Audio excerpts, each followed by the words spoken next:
So, does it really allow that? You don't end up with characters looking exactly the same as the original character, just with slightly colored hair, right?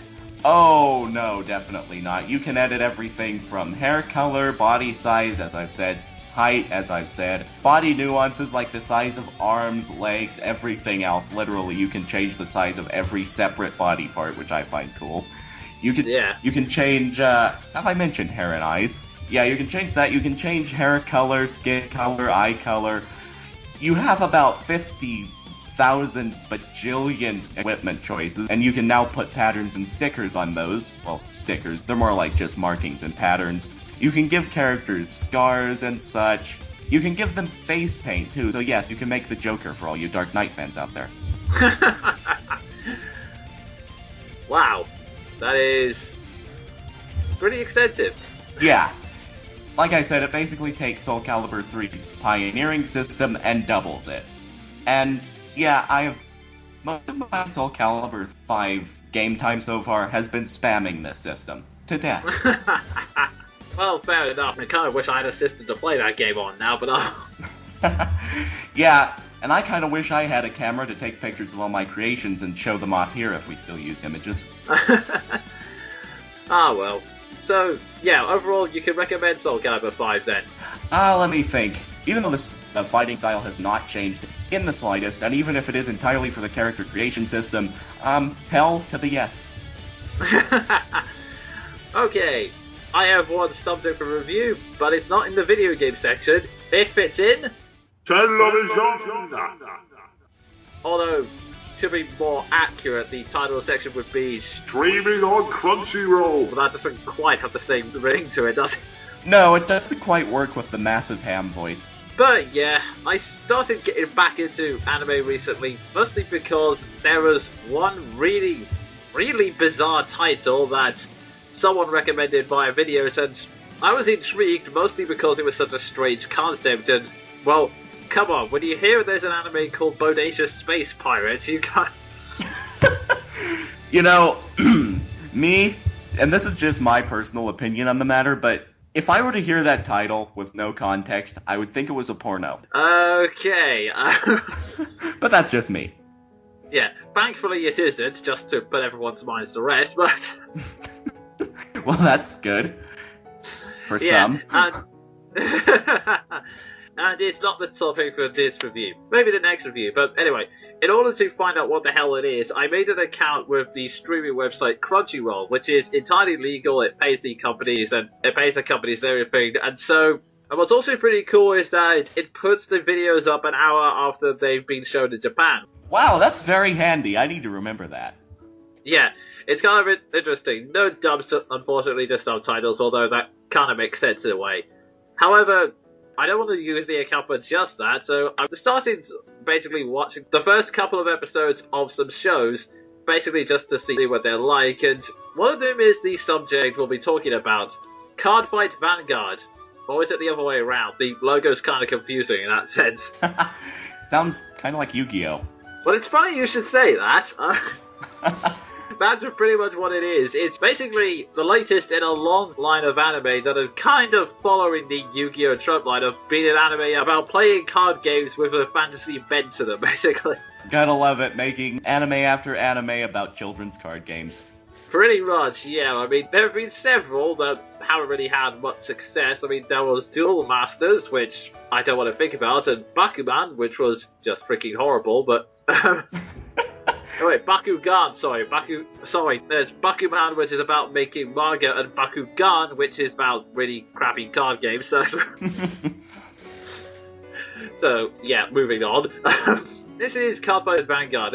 I'm trying to think of the best way to summarize the plot, but that's pretty much what it is. It's card games and people playing them, that's about all. There's not many ways you can spin that. The first episode kicks off it actually kicks off with a monologue saying, card games have become very popular and they're now a part of our day-to-day lives, trying to justify why people take it so seriously. And the main protagonist is a small kid with blue hair named Aichi. Now, Aichi's a weakling who gets beaten up a lot, and everyone in his class makes fun of him, more or less. Yep, that sounds like every preteen to me. I mean, what? Yep, especially when he plays card games. Although, to be fair, he only starts playing card games in the first episode because, okay, this is gonna sound really, really weird, but he holds on to this card, which is coincidentally a pretty powerful card in the game known as Vanguard, called Blaster Blade. Not to be confused with Buster Blade from Yu-Gi-Oh, but Yeah, or Buster Sword from Final Fantasy VIII. yeah, actually, I think to be fair, the one in Yu-Gi-Oh is called Buster Blader, but the thing is, the Japanese have a tendency to pronounce Blade with an extra O sound, so it sounds like Blaster Blader anyway, so it's kind of so it's kind of confusing. But yeah, he has this card because in his childhood, a random kid comes up to him and says, "Hey, I noticed you've gotten beaten up. Here's a trading card. This guy looks pretty strong, doesn't he? Well, have confidence and one day you'll have the same strength as that card." Okay then. Yeah, as you do. Just randomly use a trading card on someone you don't know to inspire them, whatever. But unfortunately, there's kind of this typical rowdy school bully. He notices that he's staring at the card, and because he's having his ass continuously kicked by someone who's just moved in from town, he steals the card, takes on the said person, loses to him, and by the time Ichi gets there to demand his trading card back, he's already lost it to the other guy. And so Ichi duels him in order to try and get it back, which sets up the first episode. And what a coincidence! The guy he's dueling turns out to be the one who gave him the card in the first place.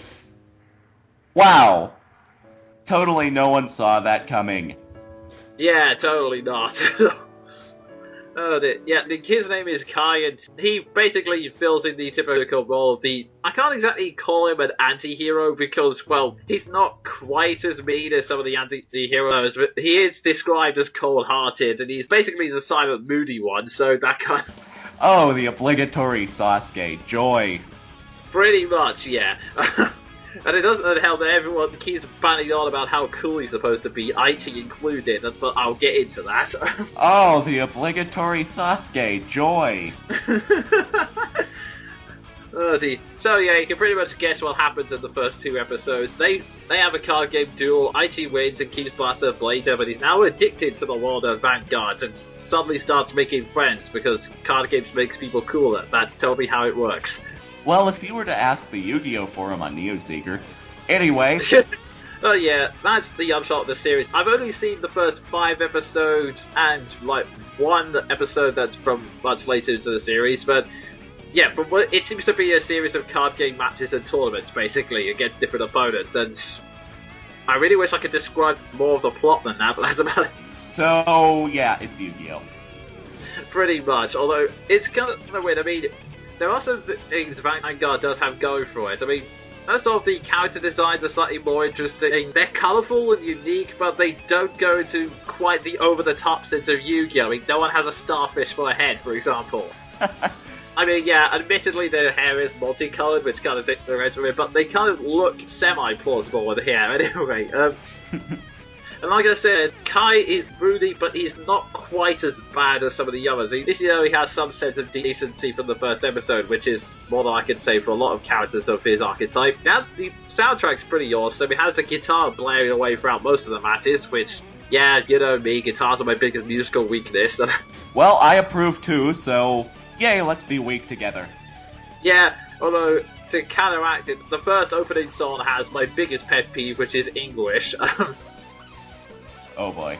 How bad? Yeah. But let me put it this way. Randomly throughout the entire song you hear Vanguard stand up, let's crazy way, 1, 2, 3, and fight our turn! Okay then. Yeah, it's really abusive in that turn. And that's really where it trails out. It's a kind of a short review because, well, partially because I've only seen a small handful of episodes to begin with, but at the same time, I'm not sure whether I want to continue beyond those 5 episodes, because I don't know whether it's because I've outgrown this type of anime, or something that it did go over the show's quality itself, but nothing's really grabbing me, as kind of sense. I mean, okay, Yu-Gi-Oh! has a tendency to take itself seriously, but one has to keep in mind, in Yu-Gi-Oh! It's not a straight card game in that universe. There are things on the line, so you can kind of understand why they take it seriously. I mean, the first tournament arc, it only happens because the organizer of said tournament basically says, look, I have literally ripped the soul out of your grandfather. If you want him back, you're going to have to take part in my duel and try and win, you know. Yeah. That's kind of the thing you usually take seriously, card games or no, yeah. Card games or Soul, your choice. Yeah, and it's... Yeah, it is kind of contrived that the fate of the world hands in the bands in almost every single tournament, but at the very least, it stakes high enough that you can understand why it's serious. Vanguard, on the other hand, they're just ordinary card games. They're just card games you're playing in a shop, or occasionally in some tournaments, and these people take it unbelievably seriously. Like in the first episode, IG is basically acting like Matt receiving this card from a random stranger, having this fight with Kai, it's like the most important thing in his life. It's like this great big transition period. It's like this shining moment where his life all turns around, and you just keep thinking, it's a freaking card game, dude! I'd love to see how card games became so important in the first place, like if there was some great card game war or something, because I need to have a reason. Yeah, I know. I mean, it's just, the only get is that card games have become popular. I mean, okay, things have become popular before. I mean, Pokemon games have become popular, but I don't think anyone's ever said winning a game of Pokemon over link cable is somehow the most important thing in their lives. Again, if you were to look on the Pokemon forums on NeoSeeker, yeah. never mind that.